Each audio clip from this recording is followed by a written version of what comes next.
इतना दर्द सहने के बाद भी अगर समाज नहीं जागता है तो भाई बताओ मैं क्या करूं? कल मैं भी नहीं रहूंगा, फिर आप कहना कि भाई चलो लड़ाई लड़ो।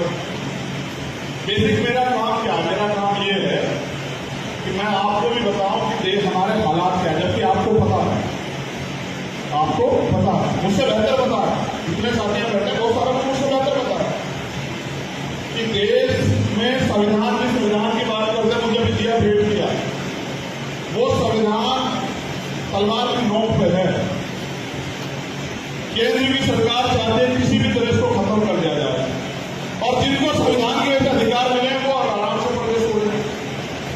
मैं आपसे भी ये जानना चाहता हूं कि संविधान हमारे लिए, देश के लिए लिखा गया है, क्या हमारे लोगों ने संविधान में रुचि ली, संविधान को पढ़ा, संविधान को जाना, संविधान के जरिए अधिकार मिले का प्रयोग करना सीखा? तो यहां मैं अपने आप को, अपने समाज को भेद पाता हूं, क्योंकि हम संविधान की भी पूजा करते हैं, कहते संविधान के साथ कुछ छेड़खानी तो ये करते हैं कि संविधान को पढ़ेंगे नहीं। मैं तो आपसे कहना चाहता हूं, आप पढ़ा लिखा खाता पीता समाज है, अपने बच्चों की काबिलियत पैदा करो। ये किसी भी कीमत पे आपके रास्ते सुगम नहीं करेंगे, ये आपके रास्तों में कांटे दिखाएंगे। आपको अगर कामयाबी हासिल करनी है तो आपको अपने अंदर जो है काबिलियत पैदा करनी पड़ेगी, और उनके कांटों को चीरते हुए, उखाड़ते हुए आपको आगे बढ़ना पड़ेगा, वरना वो दिन दूर नहीं कि वो गुलामी और राजतंत्र चौराहे पे है भारत के। वो दिन दूर नहीं। मेरी लड़ाई यहाँ की मुख्यमंत्री और सरकार से नहीं, मैं उनसे क्या लड़ूं? मेरी लड़ाई तो आप लोगों से, क्योंकि साहब ने कहा कि लोकतंत्र बहुमत के शासन का नाम है, जिनका वोट होगा उनका राज होगा।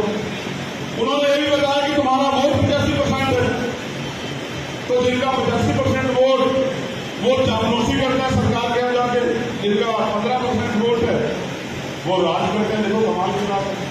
सामंतियों ने कहा कि भाई आने मत देना चंद्रशेखर को, वरना जिनमें यहाँ हजारों साल से जिनको गुलाम बना के, मैं बताता हूँ कारण क्या है। सामंतियों ने कहा मुख्यमंत्री को कि जिनको हजारों साल से यहाँ घोड़े नहीं चढ़ने देते, अच्छे कपड़े नहीं पहनने देते, जूते चप्पल पहन के अपने घर के आगे से नहीं निकलने देते, जिनकी बहन बेटियों का बलात्कार हत्याएं करते हैं और कोई कार्रवाई नहीं होती, अगर वो यहाँ आएगा उनके बीच में आके अपनी बात रखेगा, अगर 2-4-10 लोग जाके विद्रोह खड़ा हो जाएगा, कौन भी बता जाएगी, हमारी गुलामी खत्म हो जाएगी, इसलिए उसको आने मत दो, हम तुम्हारे साथ। तो मैं ये कहता हूं कि लगाओ पूरे जोर, और अगर इससे भी काम न करे तो छुड़वा गोलियां, तुम्हारी गोलियां कम पड़ जाएगी। लेकिन अब ये गुलामी और सामंतशाही, इसकी जड़ जो है राजस्थान से हम लोग काट के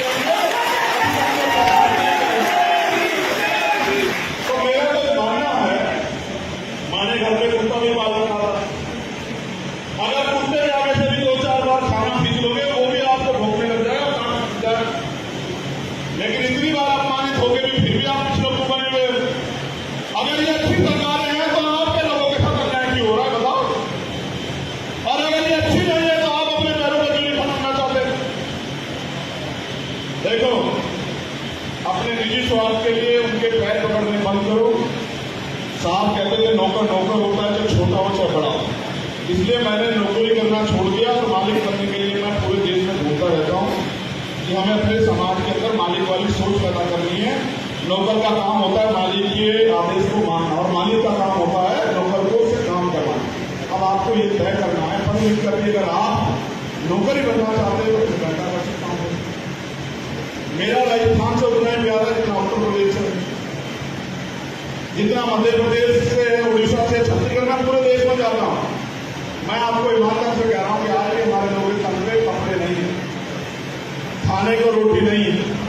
जब बिहार में बाढ़ आती है तो गांव देहात में कौन लोग रहते हैं बताने की जरूरत नहीं है, और जब बाढ़ आती है तो वो लोग, सरकार सुविधा नहीं करती है, वो लोग कहाँ जाते हैं? सड़क पे। सड़क के बराबर में एक चक्रोड होती है, मिट्टी वाला एरिया, जहाँ हम लोग गाड़ी पार करते हैं। उन क्षेत्रों में आके वो अपना वो पल्ली बार के बैठ जाते हैं, रहने लग जाते हैं। कड़वी बातें सुनो, तुम्हें जागे तुम्हारा मैं जोर तुम्हें ले रहा हूँ कि तुम लोग जागो यार। सच इसलिए बता रहा हूँ कि आप राजस्थान से निकल के गए होंगे, लेकिन सच ये है कि जानो तुम लोग कहाँ हो, तुम में मैं भी।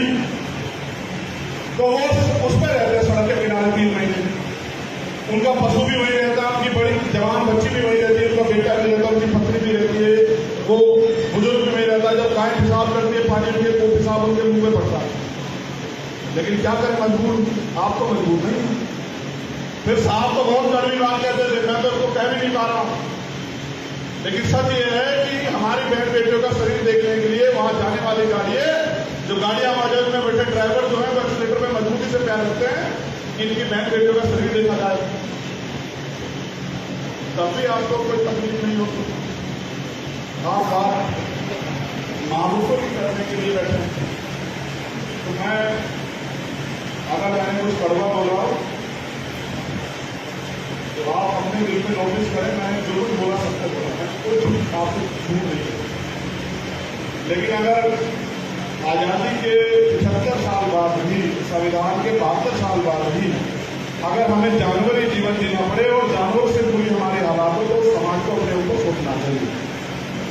मैं आखिरी बात कह के अपनी वाणी को विराम दूंगा। बात है 1949, बाबा साहब अम्बेडकर गए थे लखनऊ, एक सभा थी SC/ST OBC के लोगों की, और बाबा साहब से उन्होंने एक टॉपिक दिया कि इसमें अपनी बात रखो, बाबा साहब आपका क्या विचार है, पिछड़ों और दलित आदिवासियों में राजनीतिक संबंध कैसे बने, राजनीति वो कैसे करें, इसके अपने विचार। तो बाबा साहब ने जो बात वहां रखी, मैं वही बात आपसे कह रहा हूं। बाबा साहब ने कहा कि भारत में जाति व्यवस्था बना के ऊंच नीच की खाई बनाई गई है कि वो उससे छोटा वो उससे बड़ा। तो पिछड़े आदिवासी दलित लोगों में भी जातियों के का वर्चस्व हावी हो गया है। वो जानते हैं कि उनका दुश्मन कौन, और वो इस बात पर चिल्लाते भी रहते हैं, लेकिन फिर भी सामाजिक असमानता के कारण वो आपस में मिलकर राजनीति नहीं करते हैं, एक दूसरे का साथ नहीं देते हैं राजनीतिक सत्ता पाने के लिए। बाबा साहब कहते हैं मैं ये भी नहीं चाहता कि वो रोटी बेटी का रिश्ता करें, मैं ये भी नहीं चाहता कि वो एक थाली में खाए, लेकिन लोकतंत्र में 51% सहमति होना जरूरी है। 49% मुद्दों पर उनकी सहमति ना हो, लेकिन अगर 51% मुद्दों पर सहमति करके मिलजुल के राजनीति कर रहे हैं, या तो अगर SC/ST OBC के लोग मिल जाए, अपने मुद्दे लेकर आगे बैठ जाए टेबल पे, बात करें कि भाई ये मेरा ये मेरा ये मेरा ये मेरा मामला ये होना चाहिए, और वो अपनी राजनीतिक ताकत बनाने का काम करे, तो बताओ कि जब राजनीतिक शक्ति आपके हाथ में होगी तो बताओ फिर ये अन्याय अत्याचार आपके लोगों के साथ होगा। जब DNSS आप अपॉइंट करोगे, CO आप अपॉइंट करोगे, और उनकी हिम्मत होगी कि वो सामंतवादियों के आगे आपके बच्चों को पढ़ने के लिए छोड़ देंगे। तो इसलिए साहब ने कहा कि जो शासक होता है उनकी बहन बेटियों के साथ रेप हत्या नहीं होती, उनके घर नहीं लूटे जाते, उनकी जमीन नहीं छीनी जाती, उनकी मूछें नहीं काटे जाती। इसलिए मैं अपने समाज को हुक्मरान बनाने के लिए लिख रहा हूं। तो मैं आपसे निवेदन करता हूं कि अगर आपके समझते कि हालात खराब हैं तो कुछ ऐसा व्यक्ति कीजिए राजस्थान में कि ये जो अन्याय का साथ हो रहा है ये बंद हो जाए। जो लोग खाने कमाने के लिए राजनीति कर रहे हैं या सर्वे काटने के लिए कर रहे हैं, उनसे सावधान होकर अपनी ताकत बनाने का काम करें। अगर ये नहीं करेंगे तो फिर आप भी उतने जिम्मेदार हैं, जैसे उस समय बाबा साहब के साथ रहने वाले लोग जिम्मेदार थे कि बाबा साहब के बच्चे मरे, फिर आप भी जिम्मेदार हैं, और मैं भी जिम्मेदार हूं कि समाज पर अत्याचार हो रहा है और हम चुप, फिर हम बराबर के दोस्त, क्योंकि बाबा साहब ने कहा अन्याय करने वाले से अन्याय सहने वाला ज्यादा दोस्त होता है। तो अन्याय कौन कर रहा है? ताकतवर लोग। अन्याय सह कौन रहा है? हम लोग। दोषी कौन हुआ? इसलिए मेरी आपसे अपील है कि आज नहीं तो अभी नहीं तो कभी नहीं, कल करे सो आज कर, आज करे सो अब, और पल में मिल जाएगी फिर करेगा कर, तो अभी है मौका, वरना तो 24 के बाद तो पता नहीं डेमोक्रेसी क्षेत्र में रहेगा ना। और डेमोक्रेसी वो लोग भी नहीं बचा सकते जो अपने प्रदेशों में डेमोक्रेसी नहीं रख सकते, समझे? वो भी डेमोक्रेसी ऐसे निकम्मों से भी, लुटेरे से भी सावधान है, वो भी डेमोक्रेसी नहीं बता सकते। डेमोक्रेसी वही बता सकता है जो डेमोक्रेसी के असल मायने समझ जाए, और डेमोक्रेसी के असल मायने आपको समझने पड़े। धन्यवाद। जय भीम, जय भारत, जय मंडल, जय जोहर, जय संविधान, और आप सभी के लिए मंगल कामनाएं। मेरे वकील साथियों से निवेदन, जब समाज का न्याय प्रचार होता है वो बहुत उम्मीद से देखता है आपके तरफ, एक बार उनकी उम्मीदों में खड़ा होकर देखिए समाज बहुत जब विश्वास करता है अपनी जान भी उठाने के लिए तैयार रहता है, लेकिन बहुत थमा गया तो जल्दी से विश्वास नहीं करता। उसको कमाने के लिए बहुत मेहनत करनी पड़ती। आपसे मेरा अनुरोध है, अगर बाबा साहब को मानना है ना, बाबा साहब के विचारों पर चलना, तो उनको पढ़ने की बहुत जरूरत है। एक बार उनको पढ़ के दर्द को समझिए, फिर आपको चंद्रशेखर की जरूरत नहीं पड़ेगी। बहुत बहुत धन्यवाद। जय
कल मैं भी नहीं रहूंगा, फिर आप कहना कि भाई चलो लड़ाई लड़ो। बेसिक मेरा काम क्या है? मेरा काम ये है कि मैं आपको भी बताऊं कि देश हमारे हालात क्या है, जबकि आपको पता है, मुझसे बेहतर पता है।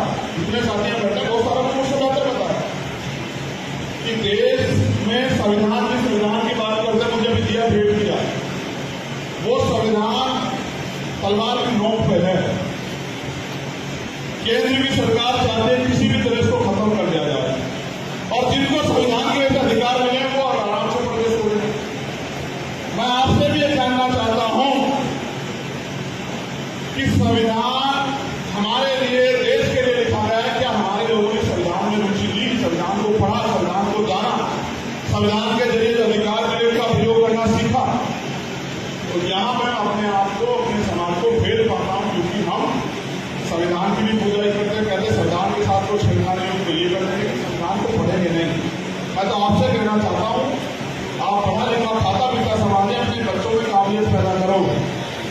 ये किसी भी कीमत पे आपके रास्ते सुगम नहीं करेंगे, ये आपके रास्तों में कांटे दिखाएंगे। आपको अगर कामयाबी हासिल करनी है तो आपको अपने अंदर जो है काबिलियत पैदा करनी पड़ेगी और उनके कांटों को चीरते हुए, उखाड़ते हुए आपको आगे बढ़ना पड़ेगा, वरना वो दिन दूर नहीं कि वो गुलामी और राजतंत्र चौराहे पे है भारत के। वो दिन दूर नहीं। मेरी लड़ाई यहाँ की मुख्यमंत्री और सरकार से नहीं, मैं उनसे क्या लड़ूं, मेरी लड़ाई तो आप लोगों से है। क्योंकि साहब ने कहा कि लोकतंत्र बहुमत के शासन का नाम है, जिनका वोट होगा उनका राज होगा।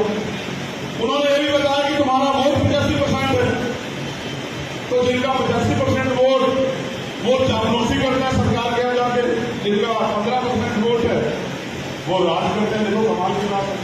सामंतियों ने कहा कि भाई आने मत देना चंद्रशेखर को, वरना जिनका मन यहाँ हजारों साल से इनको गुलाम बना के। मैं बताता हूँ कारण क्या है। सामंतियों ने कहा मुख्यमंत्री को कि जिनको हजारों साल से यहाँ घोड़े नहीं चढ़ने देते, अच्छे कपड़े नहीं पहनने देते, जूते चप्पल पहन के अपने घर के आगे से नहीं निकलने देते, जिनकी बहन बेटियों का बलात्कार हत्याएं करते हैं और कोई कार्रवाई नहीं होती, अगर वो आएगा उनके बीच में आके अपनी बात रखेगा, अगर 2-4-10 लोग जाके विद्रोह खड़ा हो जाएगा, क्रांति पैदा हो जाएगी, हमारी गुलामी खत्म हो जाएगी, इसलिए उसको आने मत दो, हम तुम्हारे साथ। तो मैं ये कहता हूं कि लगाओ पूरे जोर, और अगर इससे भी काम न करे तो छुड़वा गोलियां, तुम्हारी गोलियां कम पड़ जाएगी। लेकिन अब ये गुलामी और सामंतशाही, इसकी जड़ जो है राजस्थान से हम लोग काटते रहेंगे। तो मेरा तो मानना है, माने घर में कुत्ता भी पाल रखा था, अगर कुत्ते के आगे से भी 2-4 बार खाना पी लोगे वो भी आपको भोंकने लग जाएगा, खाना पीता है। लेकिन इतनी बार अपमानित होकर भी फिर भी आप कुछ लोग बने हुए। अगर ये अच्छी सरकारें हैं तो आपके लोगों के साथ अन्याय क्यों हो रहा है बताओ? और अगर ये अच्छी नहीं है तो आप अपने पैरों पर क्यों नहीं बनाना चाहते? देखो, अपने निजी स्वार्थ के लिए उनके पैर पकड़ने बंद करो। साहब कहते थे नौकर नौकर होता है, चाहे छोटा हो चाहे बड़ा। इसलिए मैंने नौकरी करना छोड़ दिया और मालिक बनने के लिए मैं पूरे देश में घूमता रहता हूँ कि हमें अपने समाज के अंदर मालिक वाली सोच पैदा करनी है। नौकर का काम होता है मालिक के आदेश को मानना, और मालिक का काम होता है नौकर को उससे काम करवाना। अब आपको ये तय करना है, पढ़ लिख करके अगर आप नौकरी करना चाहते हो तो फिर घंटा कर सकता हूँ। मेरा राजस्थान से उतना ही प्यार है जितना उत्तर प्रदेश से, जितना मध्य प्रदेश से, उड़ीसा से, छत्तीसगढ़ में पूरे देश में जाता हूँ। मैं आपको ईमानदारी से कह रहा हूँ कि आज हमारे लोगों के कमरे कपड़े नहीं है, खाने को रोटी नहीं है।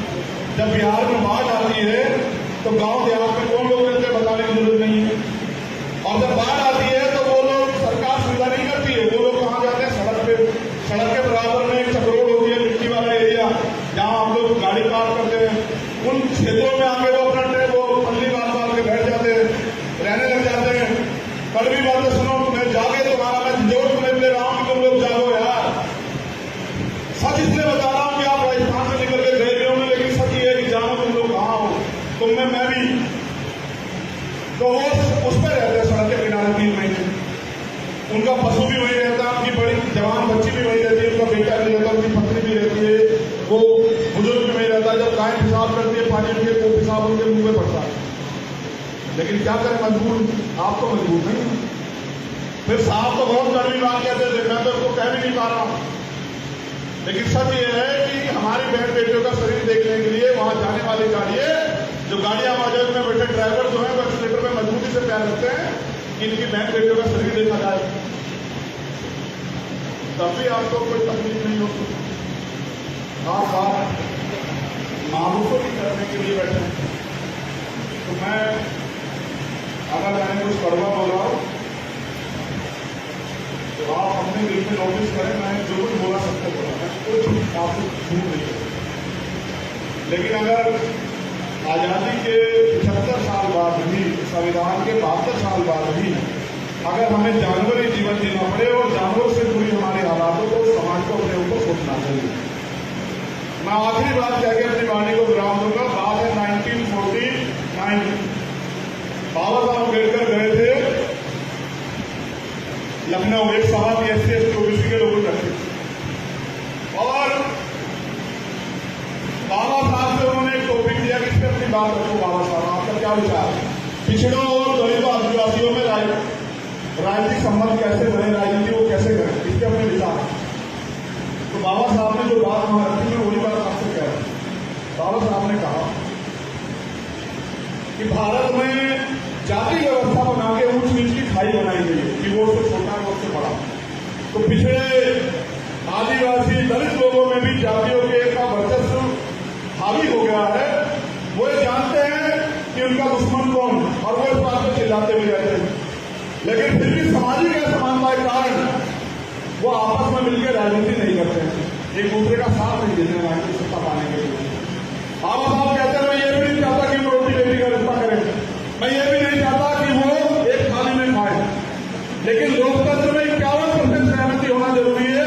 49% मुद्दों पर उनकी सहमति ना हो, लेकिन अगर 51% मुद्दों पर सहमति करके मिलजुल के राजनीति कर रहे हैं, यहाँ तो अगर SC ST OBC के लोग मिल जाए, अपने मुद्दे लेके आके बैठ जाए टेबल पे, बात करें कि भाई ये मेरा मामला ये होना चाहिए, और वो अपनी राजनीतिक ताकत बनाने का काम करे, तो बताओ कि जब राजनीतिक शक्ति आपके हाथ में होगी तो बताओ फिर ये अन्याय अत्याचार आपके लोगों के साथ होगा। जब DNSS पे आप अपॉइंट करोगे, CO आप अपॉइंट करोगे, और उनकी हिम्मत होगी कि वो सामंतवादियों के आगे आपके बच्चों को पढ़ने के लिए छोड़ देंगे। तो इसलिए साहब ने कहा कि जो शासक होता है उनकी बहन बेटियों के साथ रेप हत्या नहीं होती, उनके घर नहीं लूटे जाते, उनकी जमीन नहीं छीनी जाती, उनकी मूछें नहीं काटे जाती। इसलिए मैं अपने समाज को हुक्मरान बनाने के लिए लिख रहा हूं। तो मैं आपसे निवेदन करता हूं कि अगर आप ये समझते हैं कि हालात खराब हैं, तो कुछ ऐसा बैठे कीजिए राजस्थान में कि ये जो अन्याय अत्याचार हो रहा है ये बंद हो रहा है। जो लोग खाने कमाने के लिए राजनीति कर रहे हैं या सर्वे चाटने के लिए कर रहे हैं, उनसे सावधान होकर अपनी ताकत बनाने का काम करें।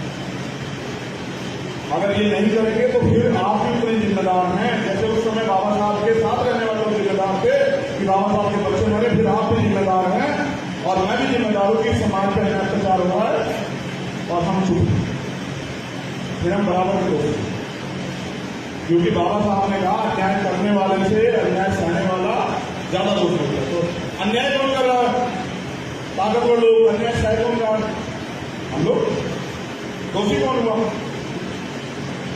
इसलिए मेरी आपसे अपील है कि आज नहीं तो अभी नहीं तो कभी नहीं, कल करे सो आज कर, आज करे सो अब, और पल में मिल रहा है कि फिर करेगा तो अभी है मौका, वरना तो 24 के बाद होता है।